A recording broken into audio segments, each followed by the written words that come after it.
Hi folks, welcome back to the channel. Thank you very much for joining me once again. You are always most welcome. So today I am musing, it's a few days into the new year, and I'm musing about what should be my 2022 model builds, and I'm sure that a lot of you are in exactly the same sort of quandary. Some of you may already have decided, others may be, if you're like me and you've got a good selection of kits in the stash of kits, then you're thinking, oh, I don't know which to build. Now I'm in a very popular, well-known modelling forum, and they've come up with a couple of suggestions of categories that they want people to build, and one of the categories is flashpoint wars, conflicts that are 10 weeks or less duration, so that gives us some ideas. Another one that they have for the next 6 months is anything from the 1970s. Another interesting one which gives lots of possibilities without having to buy any new models.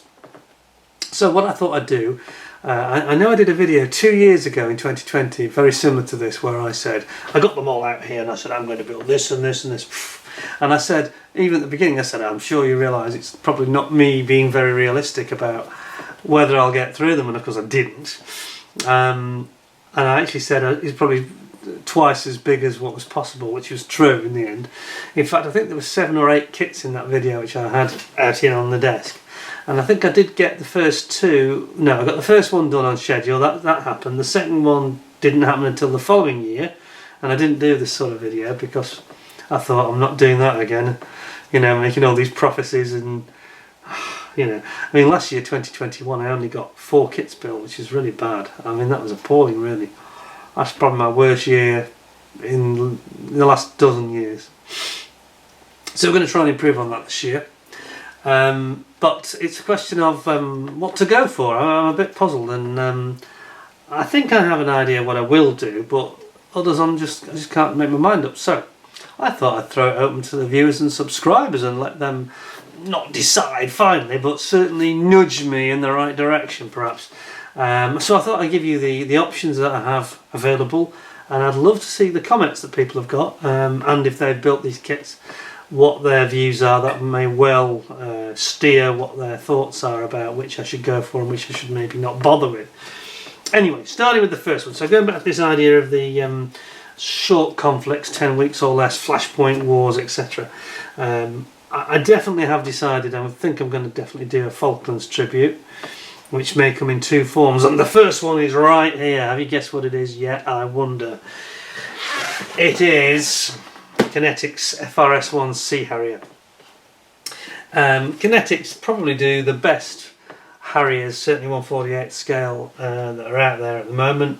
This is not a new kit. This came out in 2016-17. Let's see if it tells me. 2015. Close. 2015. So yeah, it came out in 2015, and its variation. They've also got the optional GR3, which we'll come to shortly. I'm not going to open the box and go through it. I've actually done a review on this under my Falklands War video, which I'll put a link in for you, because I think that's a really good vid for people to watch that if you don't know much about the Falklands or you only know a bit. I give a quick sort of short synopsis of what basically happened and the involvement of the Sea Harrier. And I think that I've never built a Sea Harrier kit ever, so I think it's inevitable I'm going to build this one. Where I'm going to put any of these kits I'm going to talk about today is a mystery, because I have run out of cabinet space. And I think this is one of the things that was subconsciously in my mind last year when I decided to just not build so many. Well, whether I decided I just couldn't be bothered, I'm not sure. But either way, we have here definitive Sea Harrier. You've got it in the choice 1, 2, 3, 4, 5, 6, 7, 8, 9, 10, 11, 12 options of schemes. It's a nice kit, this one. It's quite hard to get hold of at the moment in the UK. I actually bought this from Japan.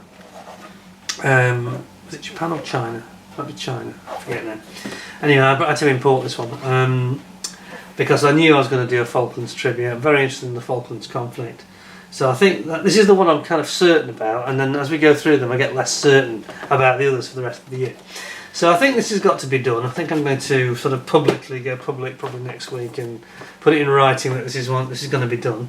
But I thought, and this is where it starts to get a bit ambitious already, I thought to go with that I might consider doing the Revell HMS Invincible, its mothership. Now we're into trouble because I think the Kinetic's a good kit, a little bit challenging I hear. Probably not as challenging as this one though, which has got this flight deck, which for whatever reason Revell, and this is a Reebox kit as well. I've forgotten the name of the, was it Dragon? Yeah, Dragon did the original kit, but they've got this horrible raised panel lines, and I mean really raised. Massive ridges across the deck, which are really hideous, and they're going to have to be sorted out. I think apart from that, it's not too bad. But wouldn't that be nice to have those two, you know, to do a proper tribute to the Falklands veterans? I think that would be really good. And I've got a couple of books you'll have seen if you watch the Falklands video. And I repeat, I'll put a link in at the bottom, where I discussed a couple of the books about the Falklands Sea Harrier pilots. And it's quite a good read. There's 2 books there, they're both fascinating. So I think we're sort of sorted that we're going to go with those 2. So that's the first one, that takes care of our short conflict. So I would have done something perhaps about the Israelis, perhaps the 6-Day War, but I've already done that with the Mirage 3C, which is quite a nice kit. Finished model, but what the kit itself was not nice. It was the Edward one, but don't get me started on that. That was a nightmare. And I might have done something perhaps for the Yom Kippur War, because we recently had this very, very fascinating TV drama serial that was on All 4, I think it was, called Valley of Tears, which was about the Israeli IDF, Israeli Defence Forces, tank battles against the Palestinians on the Golan Heights in northern eastern Israel, and it was fascinating. It was very, very quite moving, and it showed the Shot Cal, which is the modified Centurion tank, and things like that. But I can't do done the Israeli thing, so yeah, I thought we'd perhaps go with the Falklands. It's overdue. I've never done Sea Harrier, as I say, so I think it has to be done. So there's 2 certainties. Now it gets a bit more cloudy, and this is where I would want the feedback from my viewers and subscribers. Please give me your thoughts. So what I'm going to do is I'm going to pop those in the background, because they're going to happen. Let's have a look at what the other options would be then. So what we're talking about Harriers, let's just have a look around, he says, and I have to reach round behind myself here. I've just dropped my computer, which is very clever. We have also got the option of, also Falklands, the GR3 Harrier. Of course, this is the RAF GR3 Harrier, or GR1. The GR3s, of course, are put on the HMS Hermes, number 10 Squadron, I think it was. 10 Squadron. However, I'm a bit reluctant to do this, and I'm kind of telling you what's going to happen, really. I did think about making this a Falklands thing as well, but no, I don't think I will, because I've always wanted the GR1. I always like the look of the GR1 and its pointed nose, and that's an option in this kit. Although there is a slight problem in this kit. It's got this very strange, it shows it, it's got this very strange mattress neb rocket pod, where they've got the rockets as they were seen. Somebody's seen this photographs at I think it was an air show. BAE Systems had a Oxley used to be, and now part of BAE. And I believe that the research that was done for this kit used some of these photographs, and they had the rockets pointing, actually sticking out to show them in a more graphic way. When they're actually in action, of course, they have them locked in their firing position, which is recessed in, and they have like a like a shell, an aerodynamic shell over the front of the rocket before it's fired, which is it's like eggshell. It's very thin. And I'm trying to think what the material is. I was told about this when I actually went to the Newark Air Museum, and I've forgotten what the gentleman told me when I was asking about it, because they had some of them there, you can see. Worth a visit, by the way.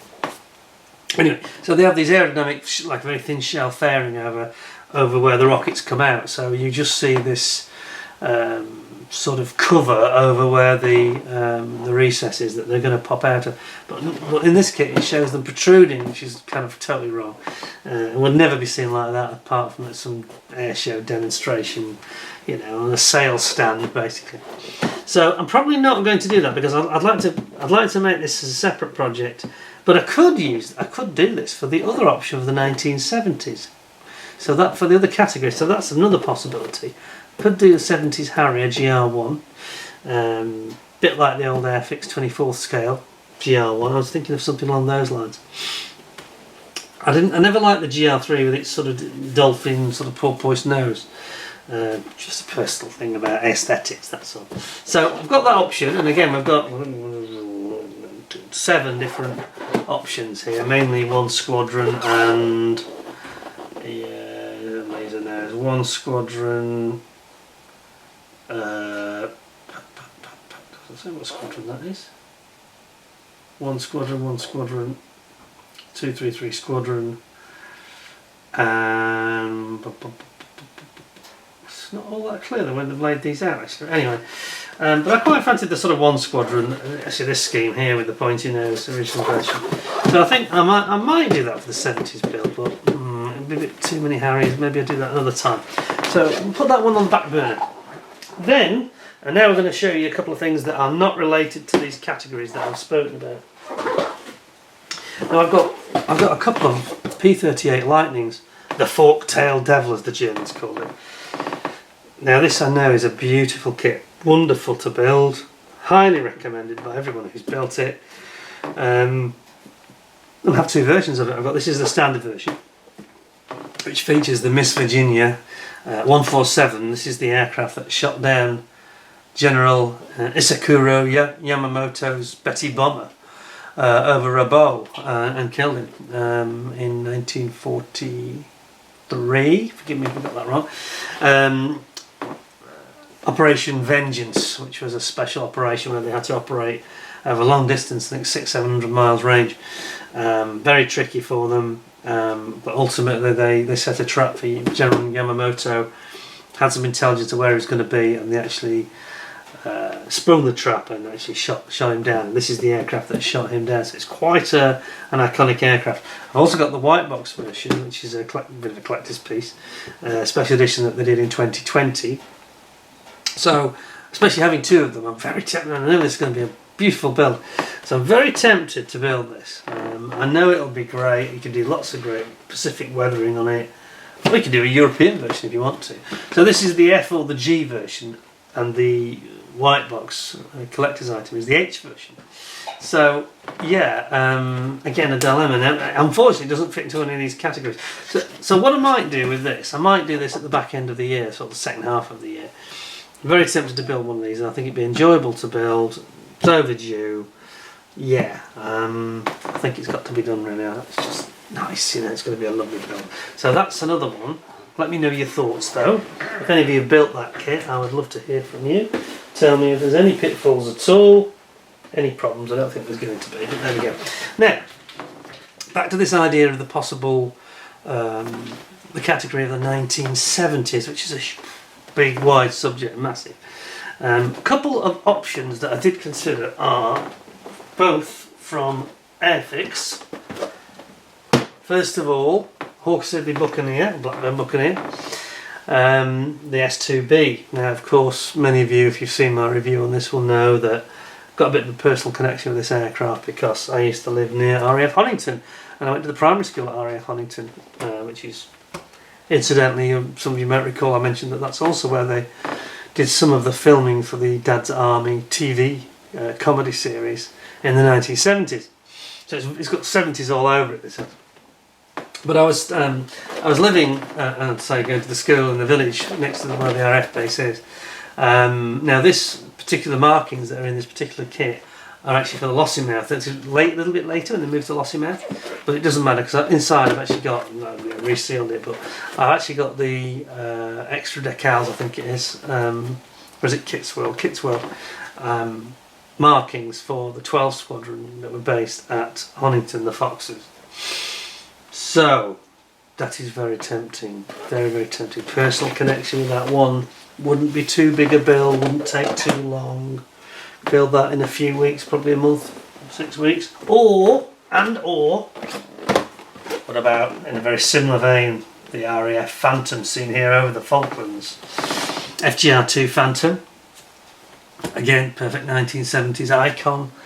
You know, we had them stationed at Lossiemouth, we had them at Coningsby, They were also at my mind has gone. I'm thinking of the air station down in Suffolk that's now got the Apache helicopters. It'll come back to me. It'll come back to me after it's gone. What begins with a W? But anyway, and of course they were in the Falklands as well, and we had them in Germany at places like Larbruck and Gütersloh. I think had them. Larbruck, yeah, here we go. Wildenrath, Mount Pleasant, the Falklands. 3 lots of markings. Yeah, a nice kit from all accounts as well. So we're both, we've got 2 planes here that are both RAF, and the other versions that Airfix do are the Navy versions of both these planes. Here we've got a real RAF 1970s vibe, which I quite like. Very much my era. So I was here, but I used to see the Phantoms as well, occasionally passing over. Both these and the ones that used to go to Lakenheath, of course. Very much impressed by those. I think both those kits would be reasonably straightforward and quite good fun, and both 72nd scale. And of course, after my recent success with the ICM 172nd MiG Foxbat, that was great. So yeah, I'm okay with that 172nd. It's not a problem. And the bonus here is that they're not too big. Not too big. Now that's a big issue for me because I've got very limited space now. My cabinets are all full. So what do you think? What's your thoughts on that? 1970s? Should I go for that for 1970s? Or should I go in a different direction? Let me show you the options. Let me show you. We've got 2 other options. Well, I've talked about this once or twice already. The beautiful, considered by many people, recently voted in fact, on a popular modelling forum, it was recently voted the greatest kit of all time. I didn't actually vote for it as the greatest kit. This was my second greatest. I thought the greatest was probably the Mosquito, the 132nd, but I think in terms of the way it goes together, I haven't built either, so I will bow to those people that have built it, and I have heard nothing to make me think that those people are wrong. Everything I hear about this kit is just wonderful. It clicks together with such fine engineering precision. A lot of the parts don't even need glue on them. They will actually hold in place because they're so perfectly engineered. Everything just clicks in beautifully. So that's very tempting. And in this scheme, it's the USS Nimitz scheme, which of course was featured in the film, which I've talked about a couple of times recently. The Final Countdown, the sci-fi film where aircraft carrier goes back in time to the day of the attack on Pearl Harbor. But we won't get into that. So we've got that one as a 1970s build, or more of the same but better. The same but the later version of the F-14A Tomcat. The carrier launch set, of course, with the shooter, deck officer launching it off. Its flaps and its slats all open. Absolutely awesome. The only problem with this, and this I would ask you to take into account when you make your comments, this is big. This is going to be wings forward, everything open, comes on its little base, which of course is like a carrier deck, and this is going to take up a huge amount of room, which I don't actually have. My instinct is to kind of build this, but I do like the scheme on this one, so this is where it gets a bit complicated. I do like the scheme on this one, the Jolly Rogers on the Nimitz, but I do like the idea of having it in the launch position. It's a bit of a dilemma really. I could of course mix and match the schemes of these, but that was kind of screw up 2 kits if I did that. I think it's more likely I'll go for this one, but tell me what you think. Either way, we've got probably the best kit that's ever been created here in terms of the quality. Just want to make sure I get it all in. Quality of kit here that's going to be a real dream build, which I could do with. I could do with a nice straightforward one that's enjoyable, bit of a learning curve in terms of the actual subject. Not too much excessive work and rescribing and sanding, and you know what I mean, trying to get things to go together that fight you. I quite fancy that, it's just a luxury kit really, it's the last word in model engineering, everybody seems to think the same. So that's 2 other options. What about something a little bit, perhaps a little bit more toward the start of the 70s? How about the Vietnam War? What about some armour? How about the Sheridan tank? Now we're talking. And of course its automatic sort of partner in crime would be ICM's Bronco. So, I do quite fancy the Sheridan. This has got the options pack with it as well. So it's got the metal barrel, and it's got, what's it have? It has the metal grating, anti-grenade, RPG shielding at the front. And I can tell you it's got these wonderful figures in it, which look absolutely superb, and that would be really almost like a mini diorama of its own, which you can make into a diorama. You know, that's one possibility. I know that I would enjoy building that. I know I would. And again, it's got this beautiful Tamiya engineering finesse to it. You know that's going to give you zero problems to put together. Zero. And it's got all this stuff. You've got a rifle barrel, metal barrel, and you've got all these extras, and there's I think it's got ration packs and all sorts of Vietnam stuff in there. So that's very interesting.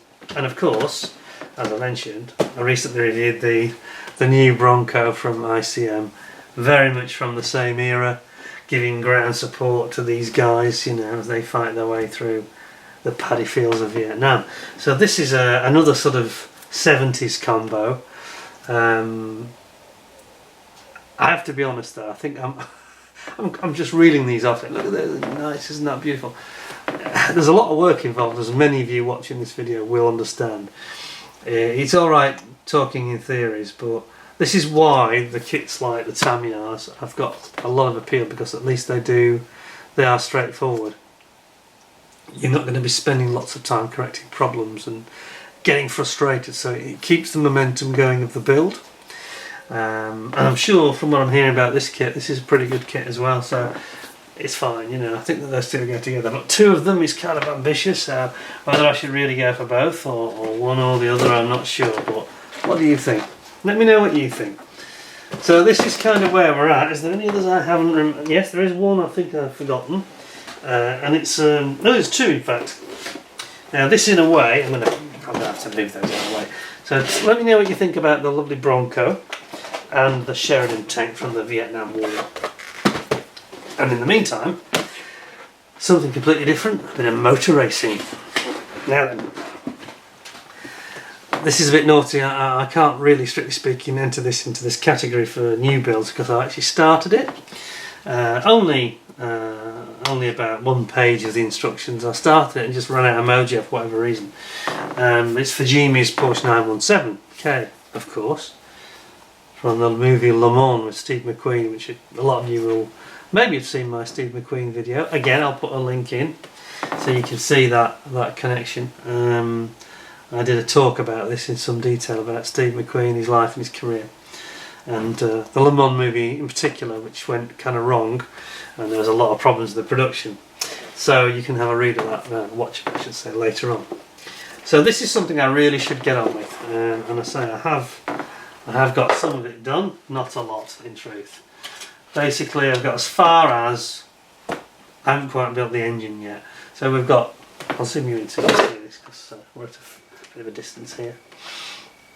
We've got the cockpit almost made up. It's not going too badly actually. I just sort of ran out of interest for no apparent reason, but yeah, it's quite a nice kit. It's got these photo etch brake discs, which are quite attractive, as I'm sure you can see. We've got our instrumentation in there. We've got our fire extinguisher. It's coming along, you know, but this kind of needs completing. I really need to get on with it. I think one of the reasons that I ran out of enthusiasm, perhaps a bit of idleness in a way, but it was partly because this is a high finish model, and I was very conscious I've got to get this right first time, really. And I've got my, where I put it now, but you've sometimes seen my Zero Paints has been hovering around on the desk here. I've got the right colour to paint it. I think I apply myself to this. Maybe in some respect this should be the first kit I do this year, just to get it done. It's not like me to leave one started and not finished. I don't have multiple kits on the go ever. This is the only time in recent years that I've started a kit and then stopped it and gone off and built something else. Now the others I've built and completed, but I think that needs to be finished. It's unfinished business, and I think we should get that done. Whatever else I build, I think that I'm duty bound, really. I owe it to Steve McQueen. And it was actually in 1971 that the film came out, so I kind of missed the boat for the 50th anniversary already. So I really am behind schedule, so that needs doing. I think I'm honour bound to do it. We also have, somewhere back here, another one. I'm hankering, I've got an aching, a hankering to do this nice Airfix Stuka. Now then, again, I did the review on this. To be honest with you, I found it was way better than I was expecting. The quality of this kit is really high. It's, I'm not going to sort of re-show everything, but it's just got parts that just ooze quality, and it's almost sort of Tamiya or ICM-esque. It's kind of surprising because this is a kit that came out in 2016, I think it was. There we go, to show you the propeller. Try and get things out of frame. Just to give you an idea, the quality's like, it's really, really good. I mean, look at that propeller. And there's just a lot of fine moulding, and not the usual nasty, super soft blue plasticine type plastic, which our friends at Airfix seem to have a very annoying habit of using on this Indian production that they've had. I'm pretty sure that this one actually was manufactured in India. Doesn't actually say on that side of that box, but it's a model that I have built a Stuka once, I think, Matchbox, and that's it. And that's in 1974. No, I'm exaggerating.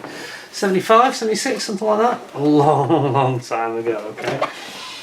Basically, best part of 50 years ago. So I think that would be nice. But again, it doesn't fall into any of these two categories that I mentioned. There is one other kit which I didn't bring down to show. There is another category on the forum which is later in the year. I think it starts in April, May the 1st to August the 31st. And that's a Nordic special interest group category. And I'm going to build, I know what I'm going to build for that, it's easy. I'm going to build a Saab Viggen, 72nd scale. And it's the Special Hobby Saab Viggen, which is a lovely little kit. It's the ex-Tarangus, a reboxing of the Tarangus kit. That one's easy. So it's these that I've shown you where I'm interested in what people's thoughts are. If anybody's had any of these kits and thinks, oh no, that's been a horrible kit, or God, yes, you should build it because you really enjoy it, please say so. If you built the Stuka, for example. What I think might happen is things like the Stuka and the P38 Lightning probably going to get built toward the end of the year. So it's pressing that I make my decisions on these other ones. So as I say, we've got, shall I recap them? I'll put the Stuka out of the way so it doesn't get misaligned. So let's recap. So in these 70s categories, we've got the Buccaneer and we've got the Phantom. We've also got to finish this 70s Porsche. We have also got in the 70s category the Sheridan, which is a lovely, beautiful tank, honestly. That's a lovely piece of engineering, that kit. And we've got the Bronco. And as I said, again, 70s category still. We've got the wonderful Tomcat F14A from Tamiya, or the super ultimate version of it. Probably the greatest kit ever. And certainly a lot of people seem to agree with me on that. So that's your 1970s. Quite a lot to choose from. You've got 1, 2, 3, 4, 5, 6, 7 kits there. And 8 if you include the Harrier. As I say, I'm probably not going to do that. I'm probably going to make that a GR1. But should I do it? Maybe when I've done the Sea Harrier, I might have got the taste for it. I might want to do the GR1 as well. So that's 8, 9 kits, is it? What did I say? 7, 8? 8 kits. 8 70s, and then you've got obviously the Lightning, etc. Quite a lot to think about. But don't forget our Sea Harrier at the back. Just got to pop this here so I can create some space. It's just so overcrowded now. It's like an embarrassment of riches, isn't it? Spoiled for choice. Spoiled, full stop. I think the Sea Harrier is definitely going to be the one that I can say for sure I'm going to make. I think I've got a hankering to do that. So that, I think, Tell me your thoughts, but I think it's going to happen. But the others, kind of fluid with them, you know. I think, should I do the Invincible? But I've not done a ship before, ever. Oh, no. I say ever. Or maybe in the 70s I did one of those Airfix ones. Little Leander class destroyer, I think that's all I've ever done. I think I should try my hand at a ship. And of course the Invincible was a ship that my father worked for Vickers Shipbuilding and Engineering Limited, VSEL, who made the Invincible at Barrow-in-Furness in Cumbria, in the English Lake District. So actually, I really should, perhaps for his sake, do that. So these two are natural fit, Falklands and 70s. You can say, keep life simple if I'm finding it heavy going to say 70s, Falklands. You can almost do it either way around, but that's definitely 70s. That was built in the mid-70s. And this obviously was, they both served in the Falklands, so there's no problem there. What do people think? I'm very interested to hear what you guys are going to build as well. Tell me if you're in this, in the same modelling forum as I'm sure you know which one it is. Tell me what you're building, what your thoughts are, any of these kits you've had that you think they're awful or brilliant. Very interested to hear it. Anyway, there we go, just a short video today. Just wanted to share my sort of indecision, if you like, and thoughts about what the choices really are, and maybe have a think around. I've got one, you know, 2 or 3 of these things I've got personal connections with, but shouldn't let that sway us too much. So, what do you think?